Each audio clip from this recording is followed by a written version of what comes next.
Now, as Ryan, Trenton, and Sean grab your attention towards the world of sports, food, and entertainment, and away from the things that are probably more important, we apologize for nothing and anything that may be spoken, learned, or forgotten today. This is the Real Tree Shaker Show.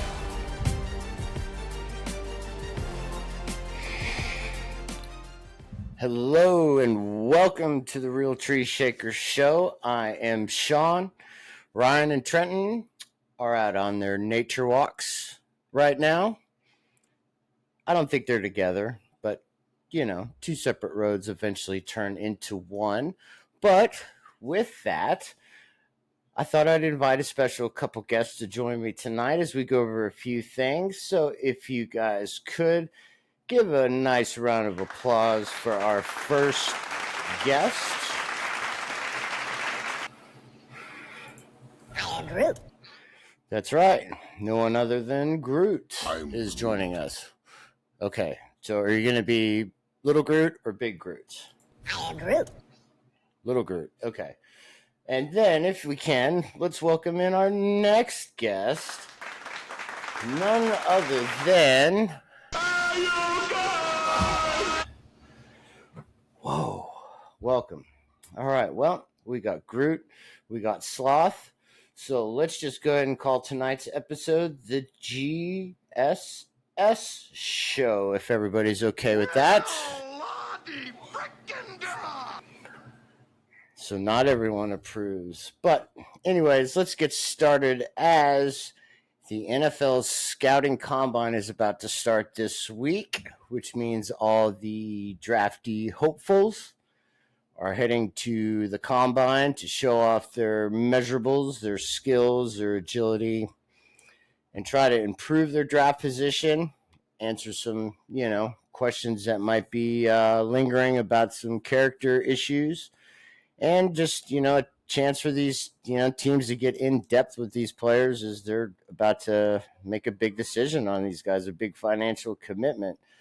So people are starting to show up at the combine, but the first actual workouts, which is set to start on Thursday, it's the D linemen and the linebackers. And, at the combine, they run the 40-yard dash, they do broad jump, vertical jump, the 3-cone drill, just bench press, of course, which is always a real cool thing to see how much these guys can actually bench press on their own. It's ridiculous. So then Friday will be the DBs and tight ends working out. Same thing with the agility drills, but they'll also do some catching, some ball skills, moving around just to see how they, change of direction and test their ability to adapt and react. And, then Saturday, we got the QBs, the wide receivers, and the running backs. Probably the highlight of the combine. You get to see all the QBs throwing. Some will not be throwing as they're just going to wait for their pro days. But mainly you're going to see most of the second and third tier quarterbacks throwing at the combine. But the Heisman winner, Jaden Daniels, will be throwing. So that will more than probably help his draft position jump even more if it's not already slated at number 3. And then the wide receivers and running backs, we'll see who, or it could be a DB that breaks. Does anybody break the 40-yard dash record time? And Sunday, you got the big burleys in the middle, the offensive lineman workout. I think the scouting combine, I used to watch it all the time on TV, and then, after a while, it's just kind of repetitive. But it's a good way for teams to meet the players one-on-one.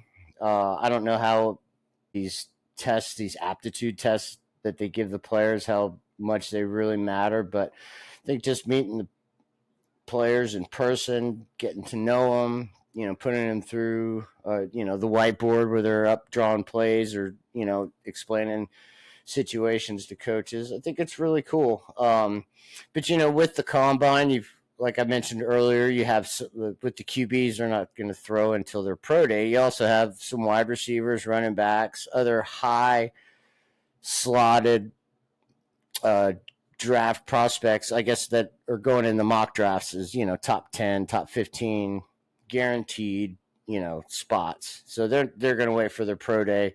So the combine's mostly for the second tier guys, like I said, and it helps them improve their draft stock. Excuse me.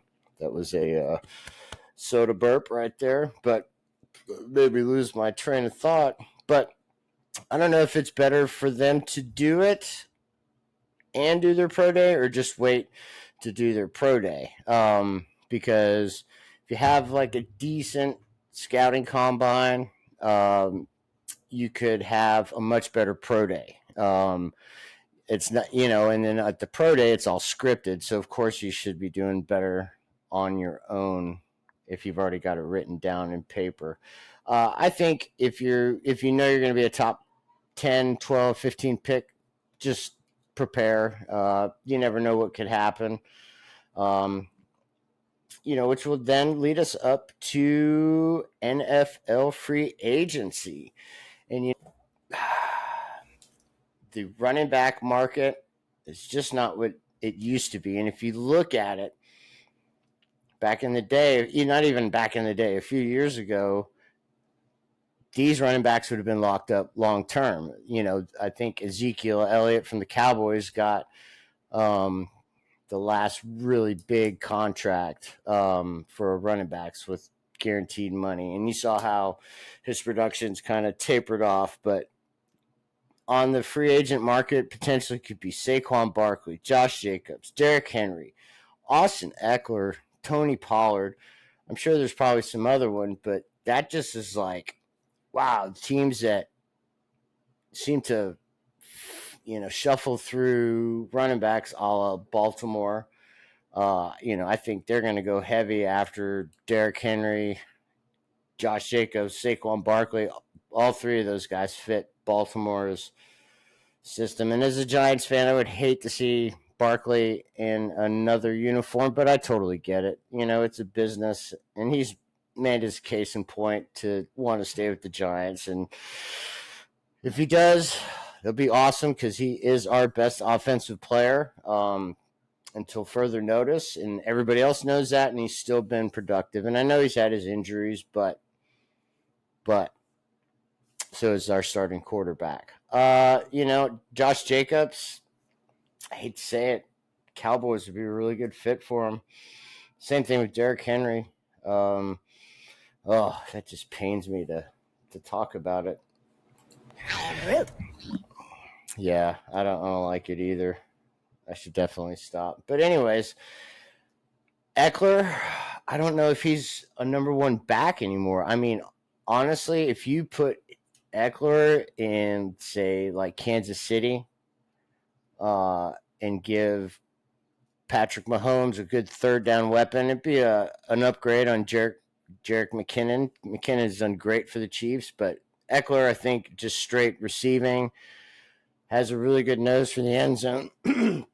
Once you get down inside the goal line. So I don't know. I mean, it's with the salary cap going up $30 million, now up to $255 million for each team. There's some more wiggle room. But every year, the quarterback contracts kind of reset the market, and it seems like every other position, especially the running back position, is just dropping, and nobody wants to pay them. But you can find running backs everywhere. I mean, Isaiah Pacheco's 7th round pick. Tony Pollard's a late round pick. I mean, even Derrick Henry's a 2nd round pick. And the draft, there's going to be a ton of good backs, but I don't think any are projected to go in the 1st round. So that just shows you how many there are and the value and how close they are. So the main thing is have your offensive line straight, and it doesn't really matter who you put in the backfield. Now, yeah, there are some generational running backs, CMC, Nick Chubb, Barkley, Jahmyr Gibbs looks like he's on his way to being something special. Those, are a dime a dozen. It's just like wideouts. There's tons of wideouts, tons of tight ends, tons of corner safeties, linebackers. But there's certain positions that there's rarefied gems that you have to grab and you don't let go. But I don't know. The Giants are just, going back to them. They're in a weird spot. And what do? You've overcommitted to Daniel Jones, and he can't stay healthy. You pay a running back who's been struggling to stay healthy, but he had a great year last year. And I don't know. I mean, it's just really weird where, in fantasy or old school building your teams, running back was like the position to have. And it didn't matter you have a quarterback. Now it's flipped. So, we'll see how that kind of turns out. And free agency will start technically where NFL teams and agents can start talking on March 11th, but they can't officially sign until March 13th. And you know that all the deals will be announced on the 11th, but there's not tampering. No, not getting anything done. You could get these mega dollar deals done easily, no problem. But, what can you do? It's the NFL, it's a business. And it's just fantastic to watch because the NFL's smart. They keep putting the season just ended, and here we are with the combine. Then you got free agency, then the draft, and then which the draft is totally crazy, and that will be another discussion that we'll definitely have to have. The guys in there for that. I don't really know if that's your forte, Sloth. So let's just kind of chill, I am Groot. Yeah, you tell him, Groot. That's right. Yeah, no cussing unless you're one of the 3 hosts of this show. But with that, also football, college football continues to be in the news. And on a different turn, as a big fan of this game, which I'm sure many of our 15 listeners are, is EA Sports is bringing back NCAA football for the first time in years. I can't wait. And they struck a NIL deal with EA and the NI, whoever that does these negotiations. They've reached a deal to pay the kids if they want to be in the game and use their image and their, true metrics, their name, everything. EA is going to give them $600 and a free copy of the game. There's, I think, 134 college football programs. I don't think all of them will want to be in it, but I think they could probably shell out a little more than $600, maybe, because they're college kids, right? Maybe they don't all have the big NIL deals or, buy-ins for them to come to the school from car dealerships and other stuff, other places like that. So not all of them have the, most modern technology. So maybe EA could throw them get a deal with Microsoft and Sony where they could throw the kids a free PlayStation or Xbox so they could play the new copy of the game, and then maybe bump it up $1,000. I don't know somehow, but at least they're doing something. Cheers to Ed O'Bannon for his long time fight in court to get the name, image, likeness thing taken care of. So it's going to be fun. I can't wait. Big fan of it. It's just, I don't know, brings back memories, and it's one of the best. I mean, you can't go wrong with it. And EA's kind of gotten lousy with making Madden, so hopefully they make a nice little comeback with this new pending game. And I believe it's available in July, so pre-order now so you can get your download ready. Next, coming up is Peter King retiring. Won't spend too much time on this, but I was always a big fan of Peter King. Always look forward to magazines when they would actually come in the mail. You look forward to it. Like Adam Sandler said, it's Nudie Magazine Day, so he was excited for it. Mine, on the other hand, was the Sports Illustrated. I promise. Promise. But he spent 44 years covering the NFL. He wrote for SI from 1989 to 2018, which he had a multi-page column for years called, the Monday Morning Quarterback. After 2018, Peter King jumped to work full time at NBC, and he kept doing his column. But he's also, was named Sports Writer of the Year 3 times. I mean, that's pretty. That's ridiculous. Maybe he should have been more. Who knows? It's like, I guess, the MVP debate in the NBA. Who knows? But since 92, he's been a member of the board of selectors for the Hall of Fame. So he kind of helps to, get Canton straightened up and get all those good players in there. He was just really good to listen to, knew his stuff, wasn't afraid to be honest and straightforward, and rub some people the wrong way. But, I think he will surely be missed, and I'm sure he'll probably get bored and get back into it. With that, next, I have been watching the Dynasty, the New England Patriots documentary that's been on Apple TV, and it's been a pretty good documentary so far. First one, really, really good. First episode, really, really good. 2 and 3 were really good.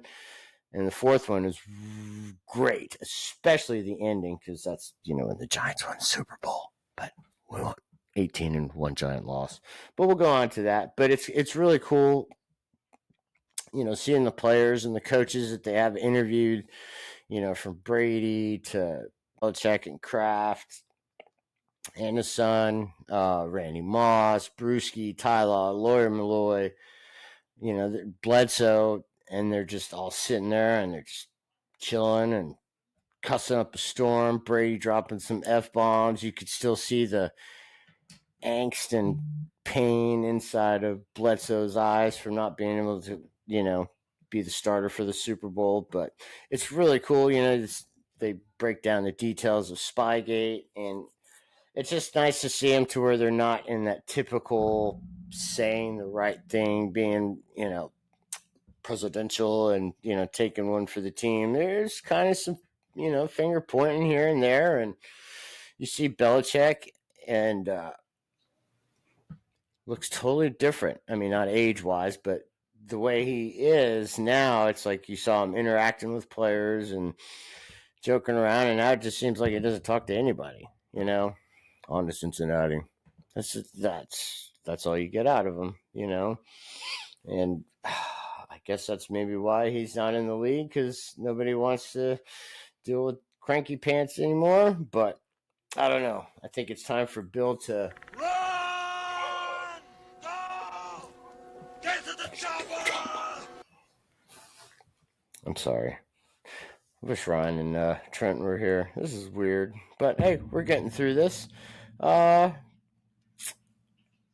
So, I don't know how much this really dings Belichick's legacy. I mean, just look at it on paper, whether he's liked or not. Who knows? Who cares? He'll be in Canton in no time.